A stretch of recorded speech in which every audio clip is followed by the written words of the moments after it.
Episode 118, Irish Songs and O'Donnell Aboo and the rest of the story. I am Rod Murphy, and this is Growing Up Poor in Irish Boston, a series of my lived 1950s era Irish Boston stories. There is history in old songs, and in particularly in Irish songs that tell the story of its resistance to invasion. Ireland has a long and troubled relationship with the powerful Brits across the Irish Sea. That long, sad, but brave history has inspired many wonderful songs of rebellion. One of my favorites is O'Donnell Aboo, the Red Lord and Irish history in song. It is a traditional Irish song written in 1943 by Michael McCann, a Fenian. Fenians were an Irish rebel organization. My great-grandfather Con Murphy and my grandfather Pat Murphy were both Fenians. The song tells the story of the Gaelic lord Red Hugh O'Donnell, who ruled Tyrconnell, now called County Donegal, first in the 16th century with the approval of the British Crown, and later in the war against the Brits during Tyrone's rebellion. Paul Harvey, a well-known radio journalist, used this to end his 1970s show. And now you know the rest of the story. His show was very popular and featured short, compelling narratives ending with a twist. I am stealing his good idea, the rest of the story, for my Irish song series. Growing up at the Murphys meant that at family parties, every kid was expected to sing a particular Irish song, like Red is the Rose, Danny Boy, Black Velvet Band, The Bard of Armagh, etc. My song was Kevin Barry, which I think is the best rebel song.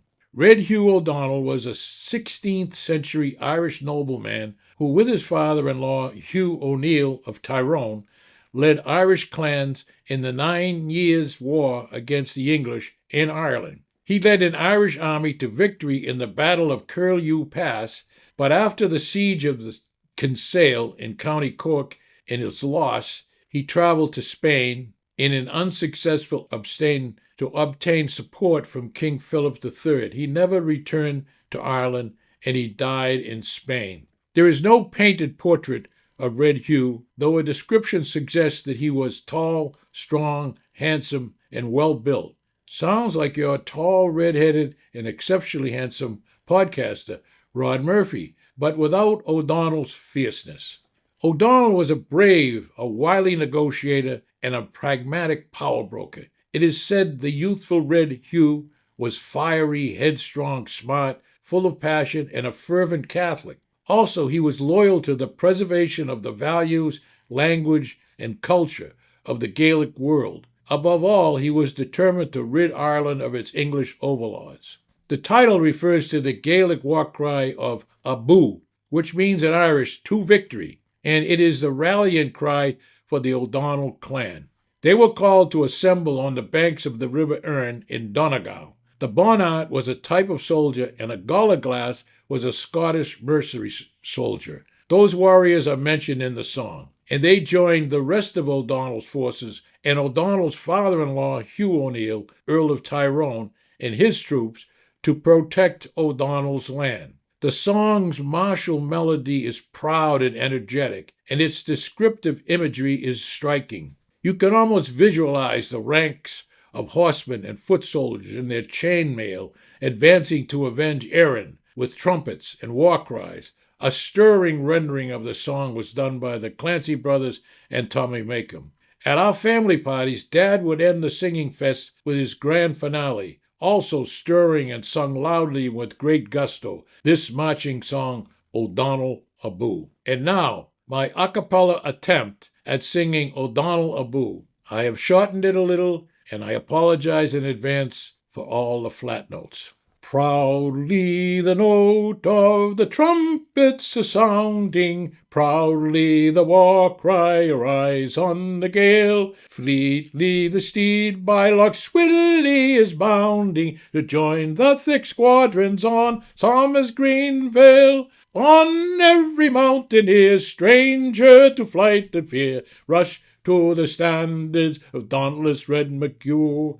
Bonnet and Galaglass, throng from each mountain pass, onward for Erin, O'Donnell aboo.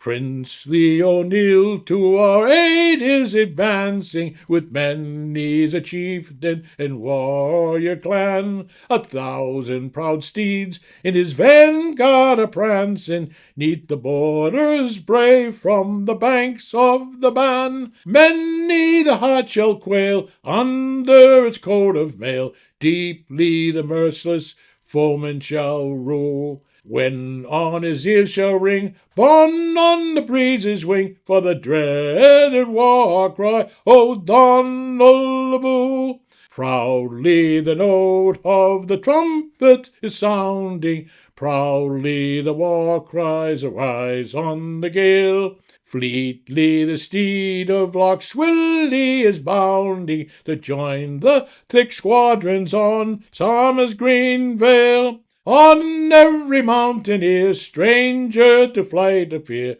rush to the standards of dauntless Red McHugh. Make the proud Saxon feel Erin's avenging steel, strike for your country, O'Donnell aboo. If this episode sparked something for you, head to the show notes below and make a donation, and then also become a subscriber, please. Buy Me a Coffee is an app that allows consumers of podcasts, YouTube, etc., who appreciates a creator's podcast to donate. That would help my mic on, and my camera on, and my stories flowing.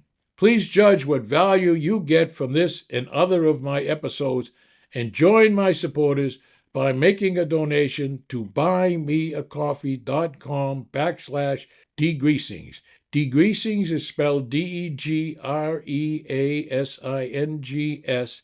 Buymeacoffee.com/degreasings. Thank you. This is Rod Murphy. Thank you for viewing or listening to my podcast episodes. I really appreciate it. If you liked it, and if you so choose, I ask you to send a good review and or refer a friend who might be interested in this Old Boston podcast series. Again, my thanks.